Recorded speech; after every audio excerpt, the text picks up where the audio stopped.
microscope, it uses 2 or more lenses to produce an image. It's a light microscope because it uses light to illuminate the image. It's a bright field microscope because it illuminates a particular field of view. Okay? It's a binocular microscope because it has 2 oculars or 2 eyepieces. So it's a light, bright field, compound binocular scope. Those names have no sequence. You can change the sequence. It still means the same thing. Okay, here at the top, these are the ocular lenses. These lenses are also called eyepiece lenses. They have a magnification of 10 power. The lens on the left has a knurled ring that's called the diopter adjustment. It's associated with being able to adjust these eyepieces for different strengths of vision in different eyes. If you have more than 2 eyes, we're in trouble. Now, the eyepiece lenses fit into the binocular tube. The binocular tube actually has a set screw over here and it'll turn around, but I don't want you to turn it around because it will also fall off if you're not careful. At the top of the binocular tube, we can separate these lenses back and forth to accommodate different widths of eyes. If we look right in here, though, to our left, right down at the bottom, there is a small scale with some numbers on it. This scale is called the interpupillary distance scale. Okay? The interpupillary distance scale. All right. As we go down the scope, I'm going to go ahead and do, this is called a revolving nose piece. It has the objective lenses on it. They're called objective lenses because they are the lenses that are closest to the object being viewed.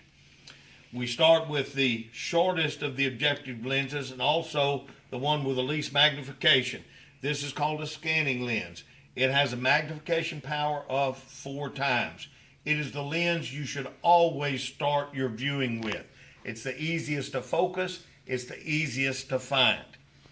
The lens next to it with the yellow ring is the low power lens. The low power lens has a magnification of 10 power, and it is a lens that when in place, you cannot contact it with the stage.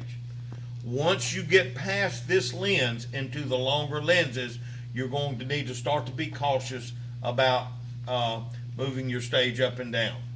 The lens with the blue ring around it is called the high dry lens. It has a magnification of 40 power.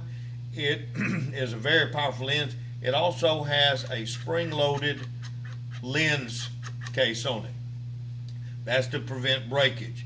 Finally, the last lens in place is that can be put in place will be the oil immersion lens. The oil immersion lens with oil in place has a magnification of 100 power.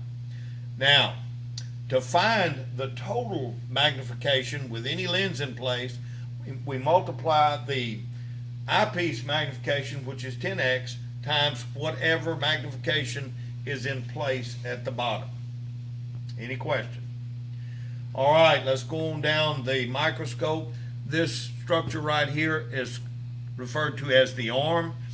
The arm on both sides toward the bottom, there are 2 large rings.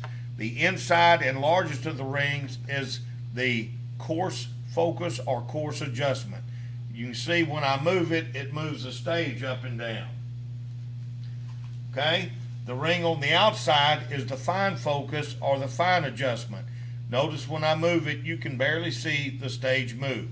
This is the ring that should be in play, that should be used whenever you're focusing the high dry or the oil immersion lens. As we go on down, the arm attaches to the base. Where they come together on the left side of the scope, there is a knurled ring. This ring is the off-on ring. It also is a rheostat. It is used as a dimmer. It can brighten or dim the lamp as needed.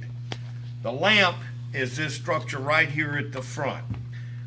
It is a lamp that doesn't have a lot of adjustment with it, but that's taken care of with some structures up here associated with the stage.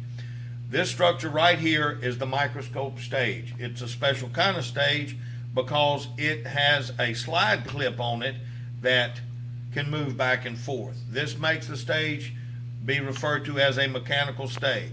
The upper knob is a vertical adjustment, the lower knob is a horizontal adjustment.